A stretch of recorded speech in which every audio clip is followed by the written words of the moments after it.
What's up, all? My name's Anthony. If it's your first time here, welcome. If it's your 76th, let's dive right into it. Genesis Disla is our guest for this one, and her journey is one in which she molds it into her own.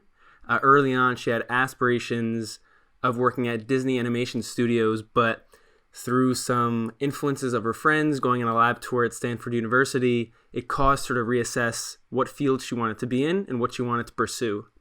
From there, she eventually worked at Mount Sinai Hospital in New York City in 2015 onward for about 2 to 3 years until discovering a need that many people needed with medical equipment being at their disposal and having it readily available to do drawings from, blood drawings, that is. So she went on a journey to venture into entrepreneurship, making ArmHug so that many can use medical equipment easily and readily when they need to. So let's dive into this one and go deep into Genesis's journey. Let's do it.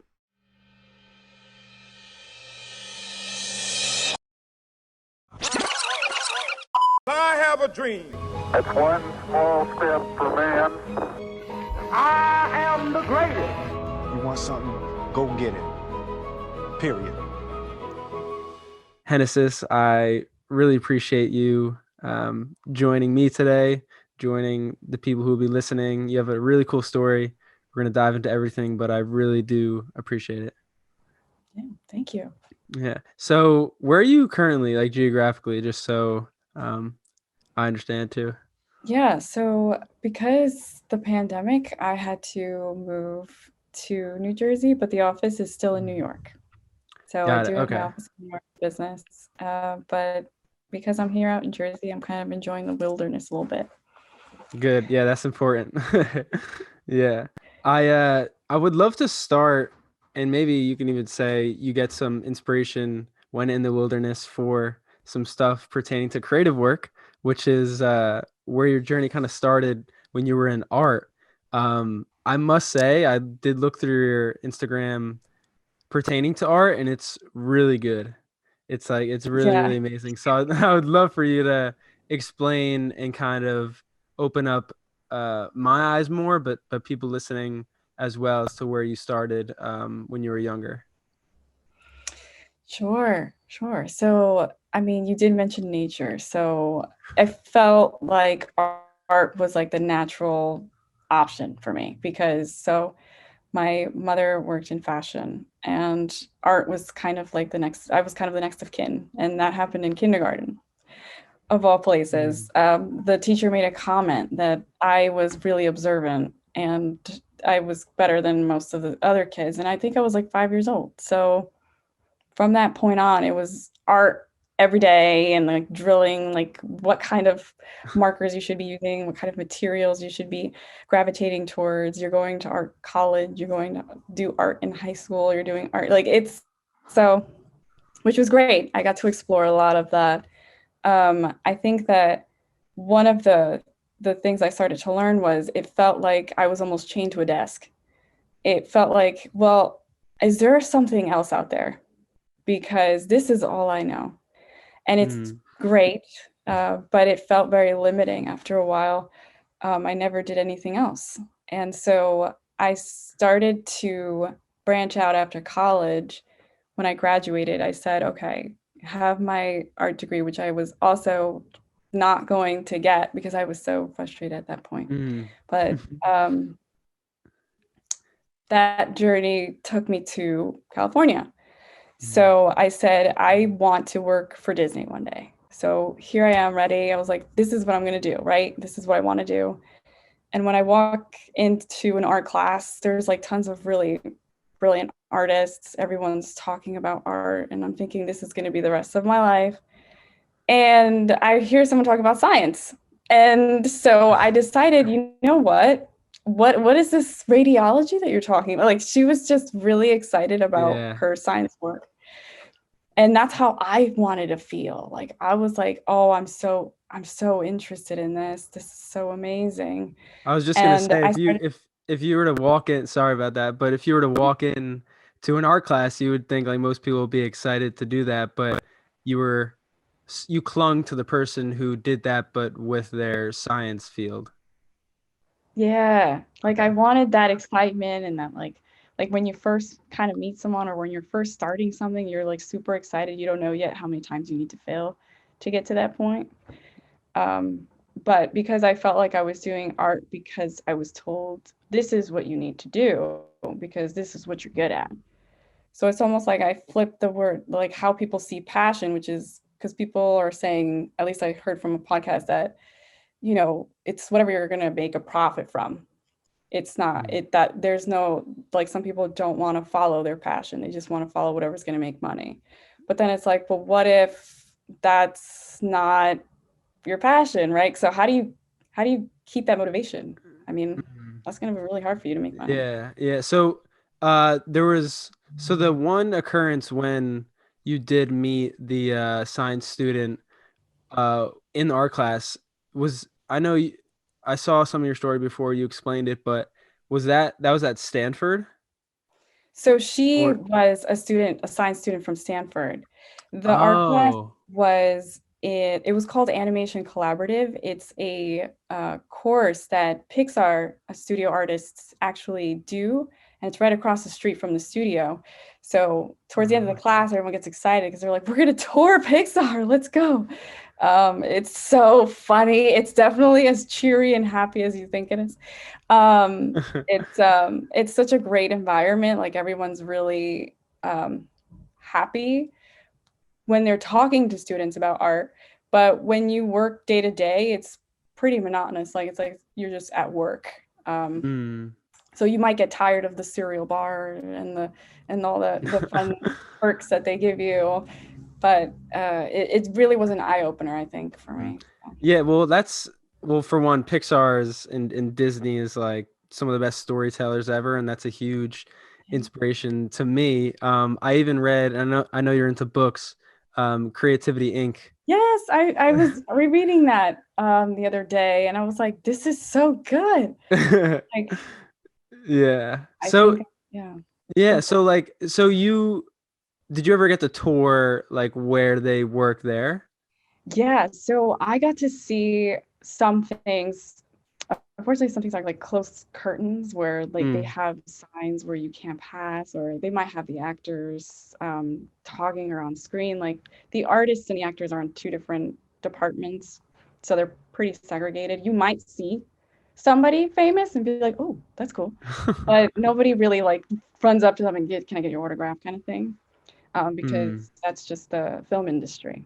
Yeah, but so as for the book though, because I think the whole experience of actually being there in person is incredible. Like, what is one thing you took away from Pixar itself? Because um, there's a reason I'm focusing so much on Pixar for a second until we proceed into the latter stages of your journey. But like, what is one thing you took away that they do so well, and then being there in person, maybe just like enforcing that a little bit.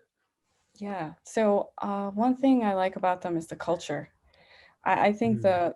the creativity culture is amazing. I think there's something there that tech and all the other industries have yet to kind of I don't know, like they kind of gravitate towards very instinctive approach. It's like, okay, something's not working here. We need to stop. And they will. And then they'll all come together and say, okay, so this is our responsibility too. So we want to know what's going on and then we want to help out. It's very Mm. collaborative. Um, I think there's a hierarchy in like tech places where in creativity place, like in places where it's just like booming with creativity, everybody's just kind of like having fun. And that's kind of like what they're trying to like their energy, they're trying to emote that to everybody. Like, let's just have fun with this. Mm. Yeah, and I know they're trying to create a lot of like decentralized type workspaces and environments. I know that can't be the case as for 2020 because everyone's remote. But I know for a long time the big tech platforms and tech companies were trying to create, yeah, like you said, like fun environments, like slides and like any accommodations necessary to enhance the like spontaneity that might occur, or so people could run into each other and be more collaborative. But it seems like there's so much to learn from Pixar, and they got something right because it is tech and art combined. Like Steve Jobs was a co-founder of Pixar for a reason. Yeah, so Steve Jobs was one of the early investors. Yeah. So I Yeah. mean, And it's even Exactly. one of the things where he had his name on the door, like the nameplate on the door, and you're walking in here and you're like, what is going on? So it is a lot to take in, but it's really, I mean, I would just love to be there just to observe people and just ask Mm, them, so what is your day like today? Because I think what they do is they constantly, they work like films do. They would work on something for a long period of time, and then they would say, okay, but along the way, there's gonna be things that we're gonna be blindsided by. And we need to have a brain trust, right? If you read Creativity Inc., there's this brain trust where we're kind of giving each other honest feedback. And it's like, this is not against your work. This is just what we're seeing. And we want you to be able to create your vision your way. So exactly. uh, I wanted to ask one point too of why are you so observant? Like I know that's might be a tough question to ask because sometimes it's just like a quality we have, but I find that in myself a little bit, but I'm curious because that creates a really great self-aware person, a really great entrepreneur because self-awareness is key to that. Like where do you think you got some of that observance from? yeah, besides being a people watcher on the subway, right? And like drawing people, I Yeah, need to know well, their oh, you drew behavior. people on the subway? Yeah, so those are things you Wow. would do. You go and draw at, let's say you're I going to the see. park one day, you bring your sketchbook. One of the things they ask animators do, what we do is because we study animation, so just like a little background on that, it's just basically that we're creating life. And that could be in a box, in a cup. We have to give something life. So we have to learn how to observe people and then think, what is their body posture telling me? What is their maybe the way they're dressed? What is that telling me about a little bit about their personality? We're making assumptions. So sometimes we have to pull back and say, and maybe ask someone else, like, what do you see? Maybe I'm seeing something different. But most of it is assumptions because we stereotype a lot. Yeah, that makes sense. I mean, you kind of have to create your own character or world. Character. Yeah. So, but then at that point, and going back on track to like the bigger picture of your life, you were deciphering between passion and profit, Right. um, and like doing something you really enjoyed, and you felt the lack of that. Like, how did you go about um, refinding that and rekindling that? Yeah.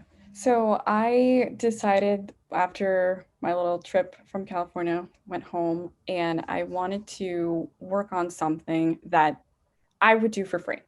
So I was like, I'm gonna volunteer somewhere. So I started volunteering at different community groups, and the hospital was one of them. And I started there, and people were so nice. They were like, okay, you're gonna be our volunteer. And they gave me like a really small role.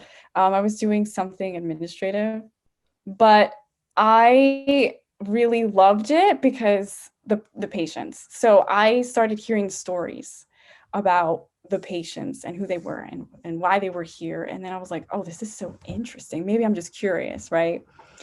So then I was selected to go to another department where I was learning more science-based research. And then because I love to read, I just started reading about the research. And now I started connecting, Mm, well, now there's a person I'm thinking about when I'm thinking about this research. So it started becoming more personal. mm, So it's almost like I started gravitating toward this thing where it's like, oh, I can help someone. And, that gives me a purpose. Like, oh, this is interesting. It's not just, I don't know, like I'm not in this closed vacuum space anymore where it's just me and the artwork kind of. mm. Yeah, so it's like a combination of you went outside yourself a little bit to be of service to other people, um, but also you led with curiosity. But I also think it's a great point, especially for listeners too. Like to learn is to attach something of meaning to what you're trying to learn. Like for me, I'm trying to learn Spanish, Oh, really difficult. But the one method in which this one individual, Gabriel Weiner, uses, who has this app I'm using that he created, just a genius with learning languages, is he attaches like a very specific image to the word that has subjective meaning to me.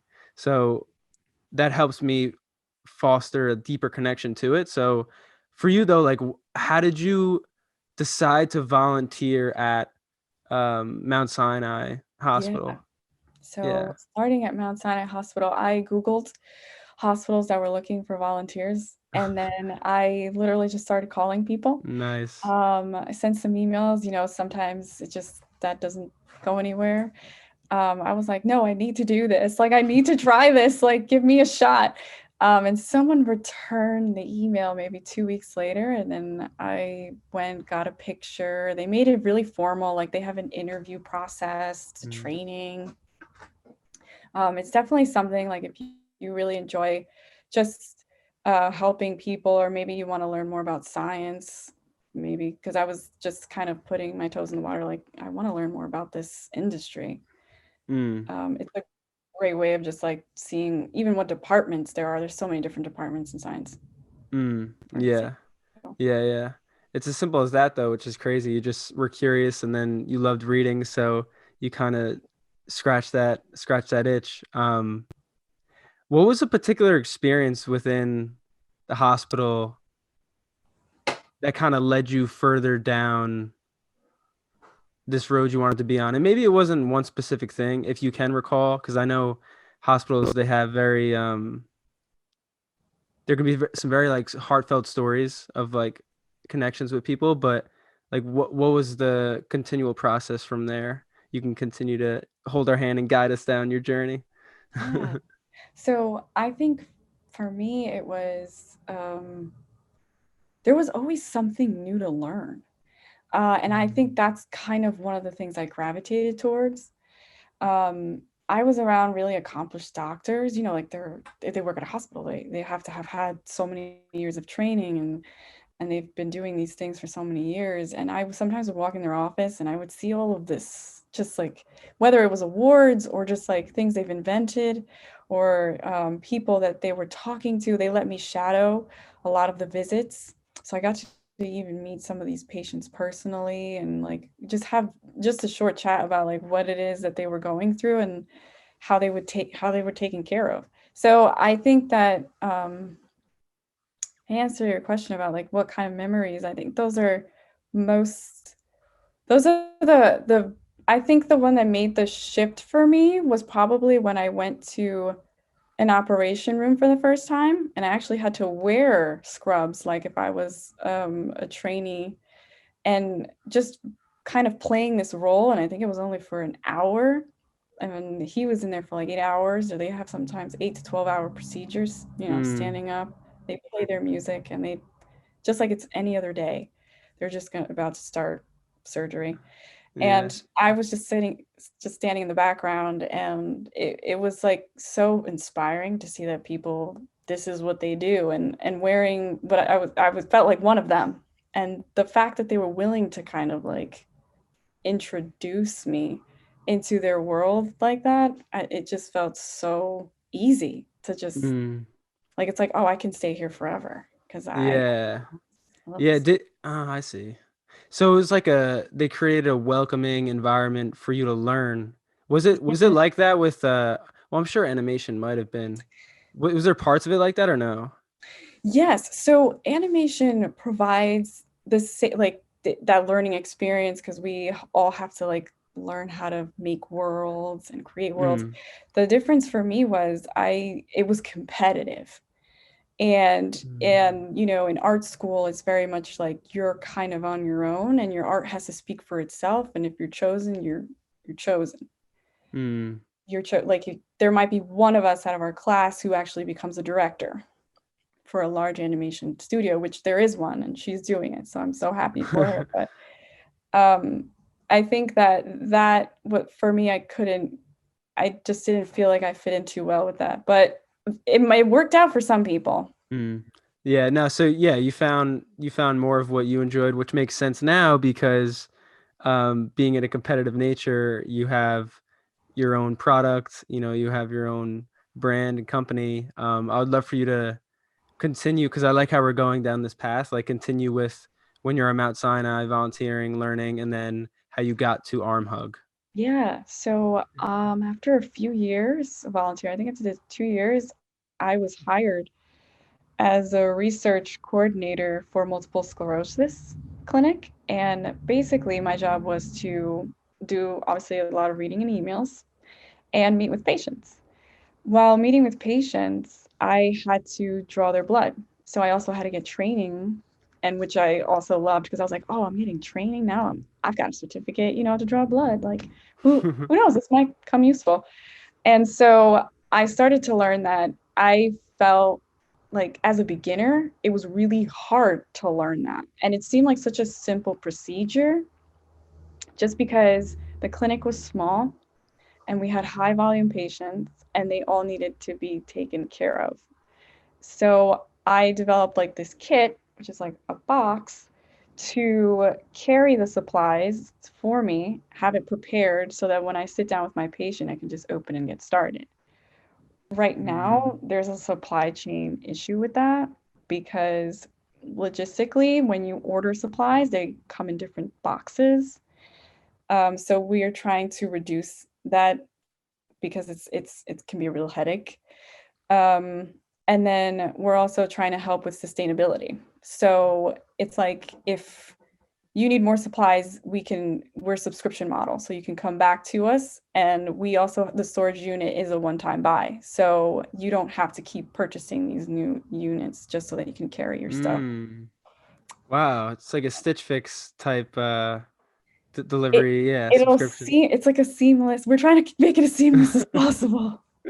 Yeah, I can see that. That makes a lot of sense. And it was a problem you had that you just made a solution for.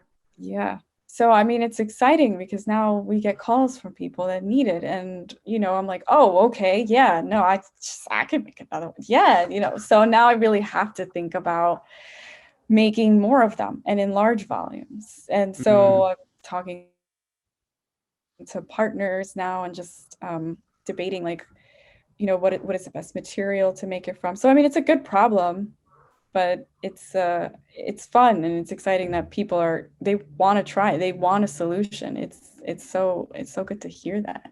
Yeah, so you started obviously somewhat local. Did you start giving well, there's two questions I want to ask.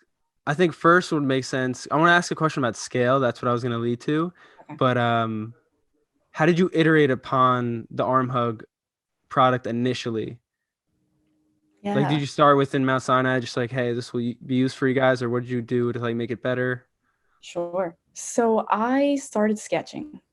So I went back to my art, right? My There we go. Let's my go. art world, and I was like, this is crazy. I need to start sketching. So I mean, come on, there's got to be a better way of doing this, right?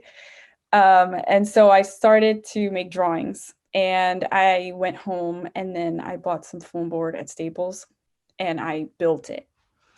And then I went to the director of the clinic and I said, hey, so I wanted to know if I could use this on patients. This is just a kit that I'm thinking about um, making. And they had told me that I had to like have discussions, obviously, with the facility about anything that I would be making and putting it anywhere near patients for safety reasons. And so Mount Sinai said they were interested. They were interested in learning more about this. And so they had decided that they would file the patent for it. So they started that Oh process. wow. Yeah, because they were like, this is interesting.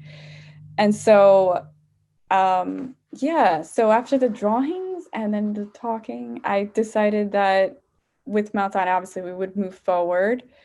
And that process took a while. It takes about a year or two just to have paperwork through and before it gets out into the world because for legal reasons, I guess. Hmm. Yeah, okay. Amazing. So then well, I didn't even know that they'd filed a patent for you. That's like a huge burden lifted off your shoulders. Um, They started so the process. yeah, they started the process. So from there, and then you're at the point of like basically trying to scale it out now and make it better, or not make it better, but like make it more um, largely accessible to many. Um, how are you going about solving that problem? Yeah. Because these are like really important problems that you're working through as like is this a first time founder for you or? It is. So while I was at Mount Sinai, there were startups there, and I was able to volunteer a little bit and just to like learn like what it was to be a startup founder, like what does that mean? I was also scared of the word entrepreneur. You hear in the media what an entrepreneur is, and it's like, oh, that whoa, what it's Yeah. really, I mean, they've exacerbated what is an entrepreneur is. They also haven't even. Yeah, exactly. Like I saw something the other day where it's like a landscaper made 100,000 in profit. Like it doesn't have to be this crazy big entrepreneur. Yeah, they're regular people. They're just Yeah. small business owners. And through now learning with ArmHug and speaking with manufacturers, a lot of them are small business owners, but they're also family companies. And I was really shocked. I was like, this is actually really cool. They've got like 3 generations that have been doing it, and they own their own business, and this is their life. That's how they make their money. They have a roof over their head. They can have food on the table. And I think that that's really inspiring. I was like, you guys, like that's pretty cool that you guys just, it's almost like they found a way to have a life, and also they have their business, and it's like they're not stressed to like make so much money in revenue or sales. It Hmm. seems like a really, like, because they can control it, they don't have to worry about these investors or whatnot. It's like this is enough for Exactly. us, and that was really inspiring. Yeah, which is important though to know like what level of accomplishment or like pain you want to incur or like or like accomplishment you want to achieve but like pain you want to incur exactly. And that differs with people. Like some like having investors and having not full equity, but other people want a more controlled environment in life. And it's like it seems like for you, especially when you got into the science field, you did a good job of deciphering what that was for you and like especially now what you want. So like I was gonna ask what you do want with Arm Hug. Yeah, what I want with ArmHug, I mean, I just want to make sure that the customers are going to be happy with it, because a lot of Mm-hmm. people are like, I want to try this now, or I need this now. And it's like, that's awesome.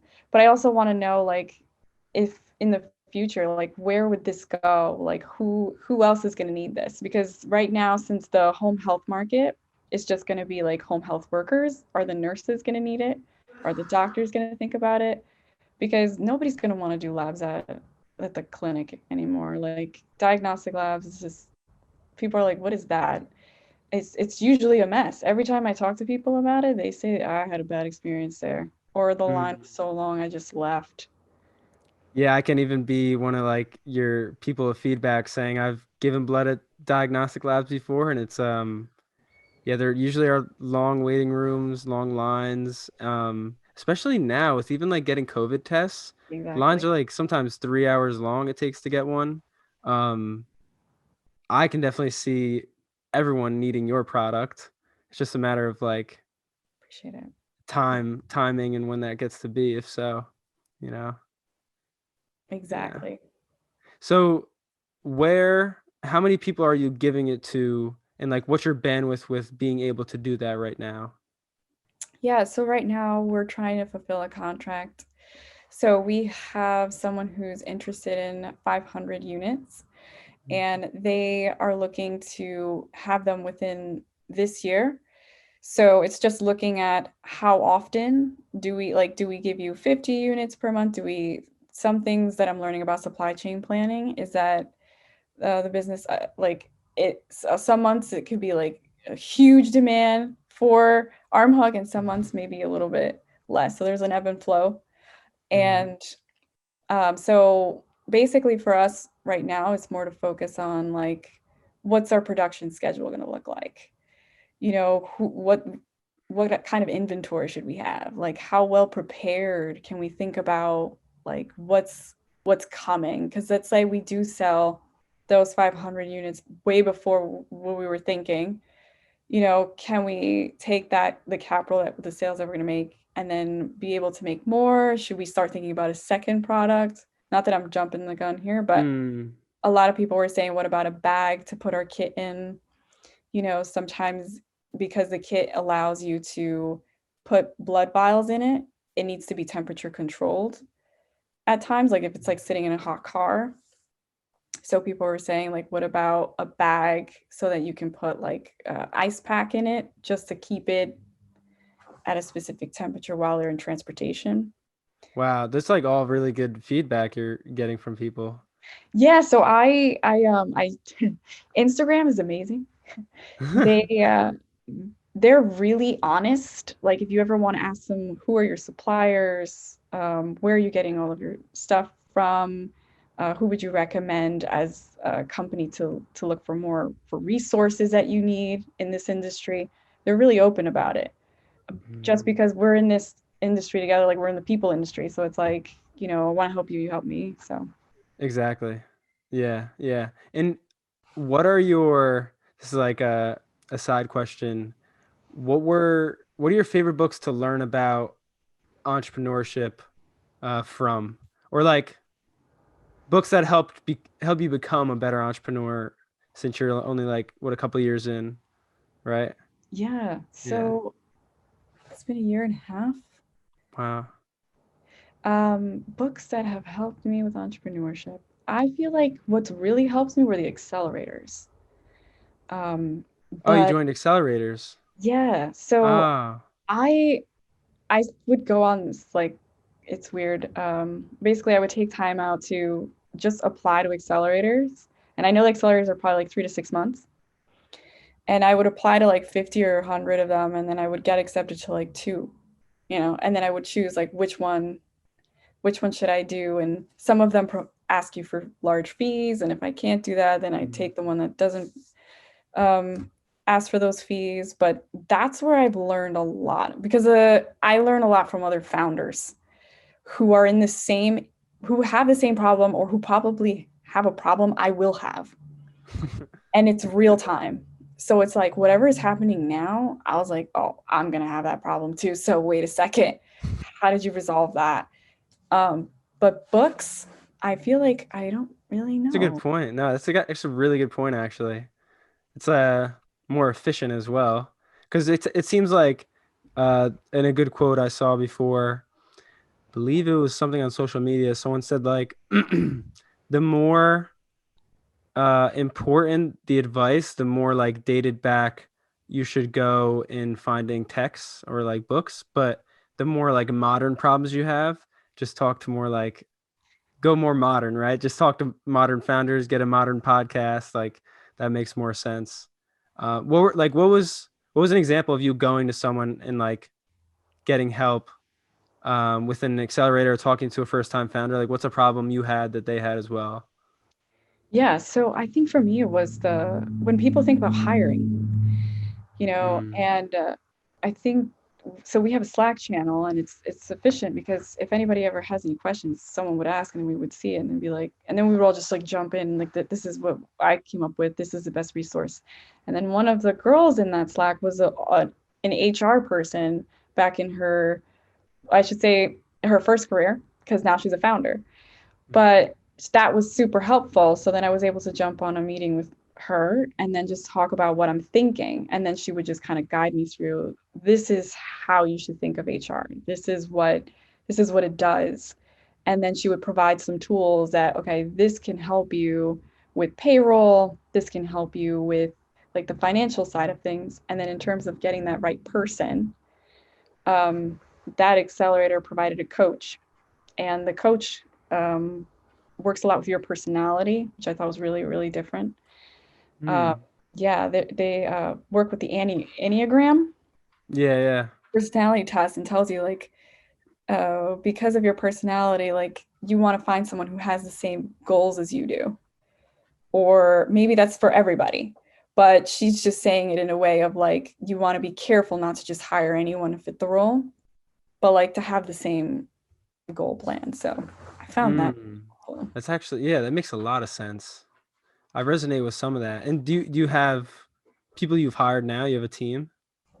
So I put it up on AngelList, and Mm. I've been looking through it, and I keep thinking about those things that, we talked about in that accelerator, or that I spoke with the woman at, who was in HR, like just getting real feedback from real people who've done this for real is the best and fastest way, like you said, to like get that problem solved. Like it, and the funny thing is, now I'm thinking about it, it's not like that it's a large problem. We think it's bigger than it really is. It's like, no, but someone knows the answer to this. So it's like you call up somebody and it's like, oh, okay, you know, I know someone who now can help me with this and in the future. So Yeah, it's because especially in this arena within building your own thing and being a maker of, being an entrepreneur now, it's an unknown territory. I mean, it's scary in and of itself, anything that's uncertain.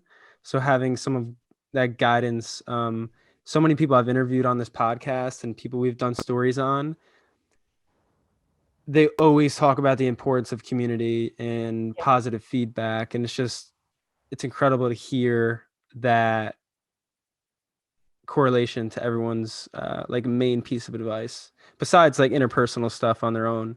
But that's great to hear. So you're like constantly working through these problems. And you don't have a team at the moment, right? so at the moment it's myself and consultants. So I Okay. have a team, but it's not as like full time as much as I want it to be. And But have you seen because when I saw Arm Hug, I was like, this can make sense. Healthcare could actually contribute to what's going on with COVID. Has there been like, was that an accelerator in and of itself, like this year? yeah, it was. So Mm, if we like track back to the story, we're at the hospital, right? And everything was going well, and the hospital was interested. I kind of put it away because like I put it in my closet and I was thinking, well, do I start a company with this or do I wait? And I did wait. So I took it was probably like 9 months. It wasn't that long. And I started a project management role at a healthcare social media company called Sermo. So I was in New York as well. It was a market research firm. And while I was there, I started seeing like a lot of home healthcare stuff kind of coming about. And I was like, wait a second, like, what am I doing here? Like, it's almost like I started hearing, I think Steven Spielberg's big on this to follow your whispers. yeah. I Really? love that. Yeah, like they're like real, they're there, but you have to listen. And I got like, I was sitting at my desk and I feel like I heard someone telling me, what are you doing? And I was like, that's it. I was like, I'm gonna have to quit. And so Yeah. I did. And it was heartbreaking because they were a good team and I liked working there, but I just felt like I had that moment and that calling. It's like I'm ready, even though I'm scared and I'm terrified, but Mm. Yeah, I mean, it's a big leap. It's no easy, or it's no small thing and no easy thing. it is, yeah. Mm. And then I guess like 3 months ago, yeah, it started accelerating just because people are like thinking more about the the nursing homes, I want to say, because a lot of people don't want to have their parents in nursing homes. They actually, or like any retirement homes, they would rather have them at home, but they understand that they need the care at home now. So now there's going to be like this huge leap, or I should say, this Mm. emerging market of in-home healthcare, and we're going to have to create products and package them appropriately so that you can transport them, and then make sure that there's a healthcare aide to be able to carry those supplies and then see the patient. It's growing. Yeah. I was just thinking in my head that there can definitely be a part two of our conversation and recording, because there could be another year and a half that goes by and the industry can change, like people's what they need could double down in that they need at home care. Like I truly mean it. Like I can see how this niche product could play out, but it doesn't matter what I think. It matters what everyone else thinks. So we'll have to see. Yeah, Um, good point.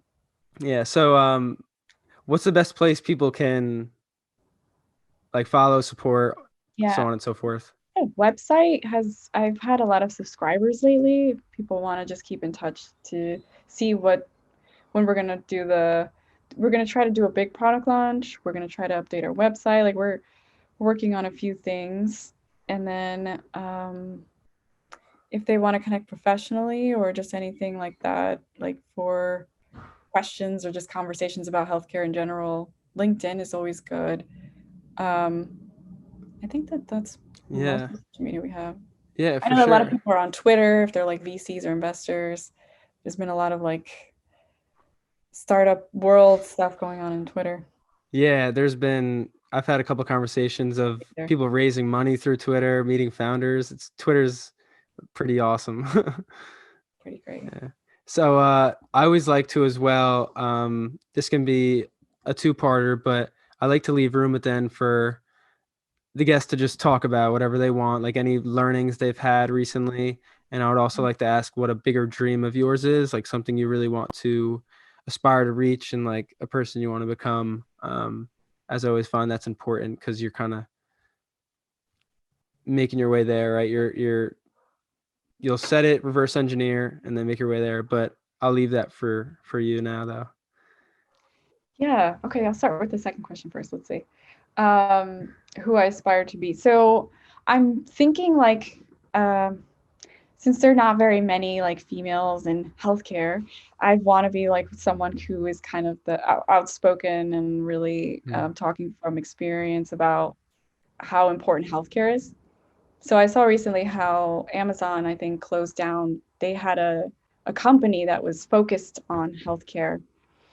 And that's because it's just really hard to get all that regulatory stuff, and it's time consuming and it's expensive. So I think that if ArmHug was successful, which I wanted to be, that would be like the main goal. And then I would just be someone who is just trying to reach out to people and tell them how important it is that we think about healthcare at home. I know that maybe right now they're saying like, well, they could just stay at home and we'll do the telehealth visits. But it's like, yeah, but what if we actually need to have samples from them, right? So we want to make sure that we can actually partner with telehealth and say, now they can have the visit and the labs done at home. Mm. That's what I see. Yeah. Here. Yeah, that Then makes a ton of sense. yeah, do you see that too? Yeah, absolutely. No, absolutely. I mean, I know they have like apps where you can like do doctor's appointments through them now. But Yeah, yeah, like what if you need physical material? ZocDoc or something. I think you can do that through there Mm. for sure. There's a few, and I don't know. I have personally don't know someone who's using but the telehealth visits, but I know that some who probably people who are chronically ill or have family that can help them set up those visits are probably the ones that are doing it. So it's usually the caretaker that you need to like talk to. Yeah, yeah, Sometimes it's yeah. not always the patient. It's like you'll probably get through them through the caretaker because the patient probably won't know about it. Or maybe they just don't know why the doctor would want to be with them virtually. But COVID, I think you mentioned COVID before, just Mhm. made this problem just a little bit bigger. And so that's going to be our solution, which is going to use technology. So. Yeah, yeah. And then the other point you made about talking about Yeah, something. is there just like is there anything top of mind like Yeah. something you want to leave the people with or like a learning you've had this year that like it's like a gnat, outside, you can't get it away from you, you got to keep swatting it away. Hmm.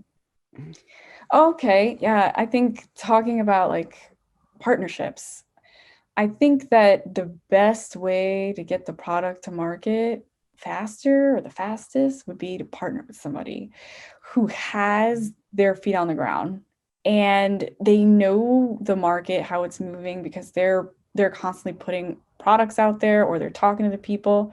So it's like having a spy on the ground. So if you're like starting something, I found that like really important. Like I sometimes this partner would call me and I'd be like, oh, I have to pick up now and find out what's going on. It's just they want to just tell me like how they're doing. And I'm like, okay. And we have conversations about like what's going on, what's changing.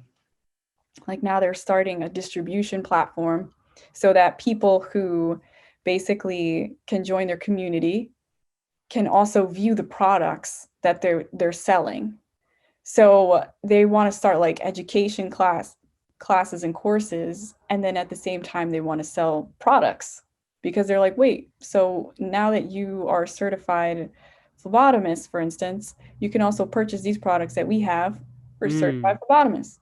And so it's almost like now we're changing the experience of how people are going to buy, and he wants to target more towards people who are actually going to buy the product instead of just like jumping into social media and then spamming people. So, yeah. Wow, that's actually, I've heard that before, but that's like really well articulated because that makes a ton of sense.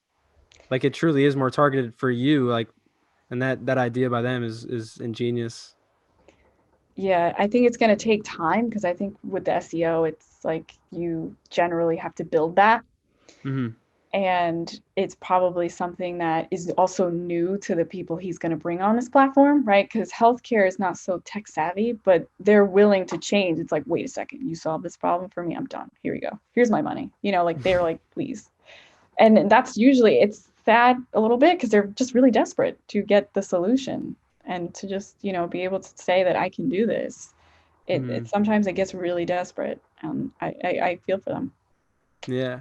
I love that though. It's a great point to end it. It's like a really, really good learning and takeaway. But I do appreciate everything you did say here and what you've been through thus far. And I really hope people can follow and connect with you if they really want to. But maybe there'll be a part two. You never know. Yeah, you never know. Thank you. This was Yeah, fun. you got it.